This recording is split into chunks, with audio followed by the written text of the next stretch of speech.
Hello বন্ধুরা, আজকের এই ভিডিওতে আমি দেখাবো কিভাবে আপনারা নরমাল ছবির এই যে ব্যাকগ্রাউন্ড এক ক্লিকে এভাবে চেঞ্জ করে ফেলাবেন। তো এভাবে চেঞ্জ করার জন্য আপনাদের একটি অ্যাপের প্রয়োজন হবে। অ্যাপটার নাম এই যে সিনাপসিড। তো এই অ্যাপটা আপনারা প্লে স্টোরে গিয়ে সার্চ দিলে পেয়ে যাবেন।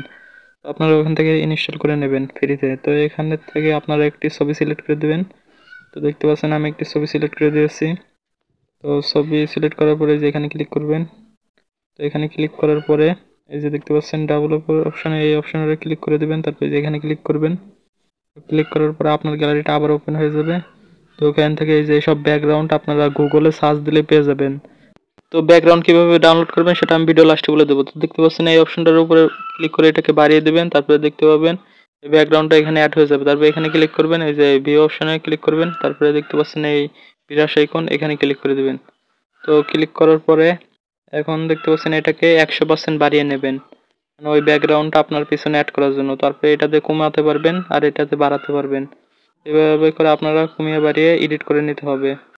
তো দেখতে পাচ্ছেন আপনার ব্যাকগ্রাউন্ডটা এভাবে আস্তে আস্তে এভাবে বসিয়ে দেবেন। এই যে আমরা যে ব্যাকগ্রাউন্ডটা এই যে গুগল থেকে নামালাম সেটা কিন্তু এভাবে আস্তে আস্তে করে বসিয়ে দেবেন। তারপরে দেখতে পাবেন ব্যাকগ্রাউন্ডটা কিন্তু চেঞ্জ হয়ে যাবে। তো আমি তাড়াতাড়ি করে বসিয়ে দিচ্ছি, আপনারা আস্তে আস্তে করে এভাবে করে বসিয়ে দেবেন। তো আমি এইভাবে করে পিছন দিয়ে তাড়াতাড়ি বসিয়ে দিচ্ছি।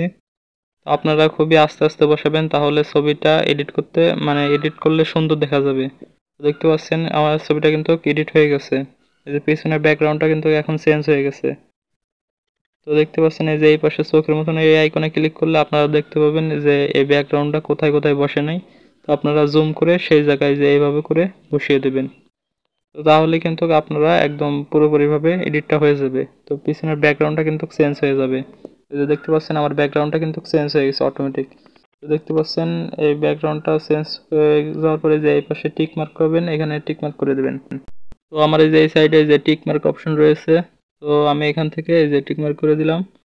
তো দেখতে পাচ্ছেন এটা কিন্তু হয়ে গেছে। তারপরে এই যে এখানে ক্লিক করবেন, পেন্সিল আইকনে ক্লিক করার পরে এখান থেকে এই অপশনটার উপর ক্লিক করে দেবেন। তারপরে এখান থেকে আপনারা একটু ব্রাইটনেস বাড়িয়ে কমিয়ে নিতে পারেন, তাহলে ফেসের সাথে মিলে যাবে। তো এভাবে করে আপনারা এই যে সবগুলোকে এই যে বাড়িয়ে কমিয়ে দেখবেন, যেটা আপনার ফেসের সাথে ভালো মতন মিলবে সে সেই অনুযায়ী আপনারা রেখে দেবেন। এই যে দেখতে পাচ্ছেন এভাবে করে কমিয়ে বাড়িয়ে দেবেন। তো দেখতে পাচ্ছেন এই যে ওয়াচ টাইম, তো এটাকে এভাবে করে সিলেক্ট টিক মার্ক করে দেবেন। তো তারপরে আবার এখানে ক্লিক করবেন। ক্লিক করার পরে এই অপশনটার উপরে ক্লিক করে এটাকে আপনারা বাড়িয়েও নিতে পারেন, কমিয়েও নিতে পারেন। এটাকে বাড়ালে আপনারা ফেসটা মানে ক্লিয়ার হবে কিন্তু ফেটে যেতে পারে। তো আপনারা এটাকে বেশি বাড়ানোর দরকার নাই, কম করে রাখবেন। তো তারপরে দেখতে পাচ্ছেন ফেসটাকে একদম ক্লিয়ার করার জন্য এই যে এই বিলার আইকনে ক্লিক করবেন।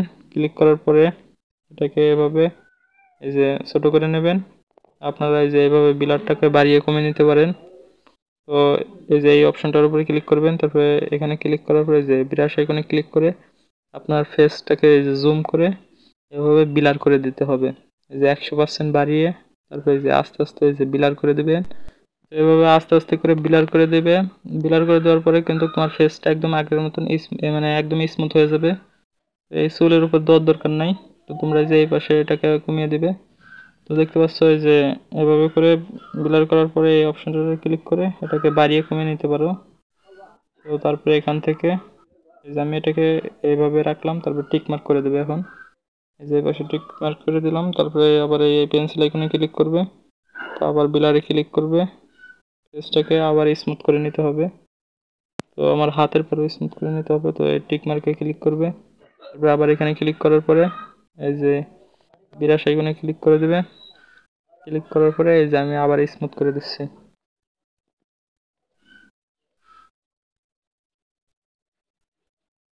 তো এভাবে করে তোমরা দু একবার স্মুথ করে নিলেই ঠিক হয়ে যাবে ফেসটা।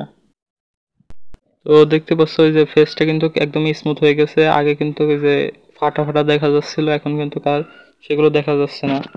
তো এভাবে তোমরা এই যে তোমার হাতের উপর জুম করে এভাবে করে স্মুথ করে নেবে, মানে যে জায়গায় এরকম ফাটা মাটা থাকবে সেই জায়গায় এই বিলার করে দিলে স্মুথ হয়ে যাবে ফেসটা। তো দেখতে পাচ্ছ ফেসটা কিন্তু স্মুথ করা শেষ। তো তারপরে এই যে টিক মার্কে ক্লিক করে দেওয়ার পরে এখন দেখতে পাচ্ছ আবার এই অপশনটার উপরে ক্লিক করবে, এই ভিউ এডিট, আবার এই যে এই প্রথম অপশনটার উপরে নিয়ে আসবে। তো এখন কিন্তু এই এইখানে ক্লিক করার পরে এই যে এখানে সেভ আইকন পাবে, সেভ করলে কিন্তু তোমার এই ছবিটা গ্যালারিতে সেভ হয়ে যাবে। তো বন্ধুরা দেখতে পেলে এইভাবে করে ফটো এডিটিং করতে হয়। তো তোমরা এই যে ব্যাকগ্রাউন্ড গুলো এই যে গুগলে সার্চ দিলে কিন্তু পেয়ে যাবে। তো আমি দেখিয়ে দিচ্ছি কিভাবে গুগলে সার্চ করে ব্যাকগ্রাউন্ড গুলো পাবে।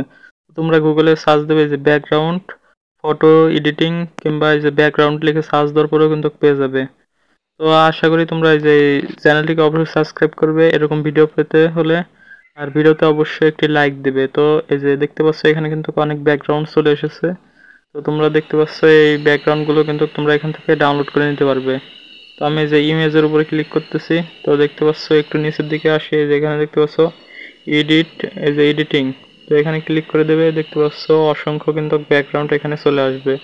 তোমরা এই ব্যাকগ্রাউন্ডের উপরে চাপ দিয়ে ধরলে কিন্তু এই যে ডাউনলোডের অপশনটা চলে আসবে। তো তোমরা এখান থেকে ডাউনলোড করে নেবে। আর অবশ্যই এই চ্যানেলটিকে সাবস্ক্রাইব করবে আর ভিডিওতে অবশ্যই একটি লাইক দিবে।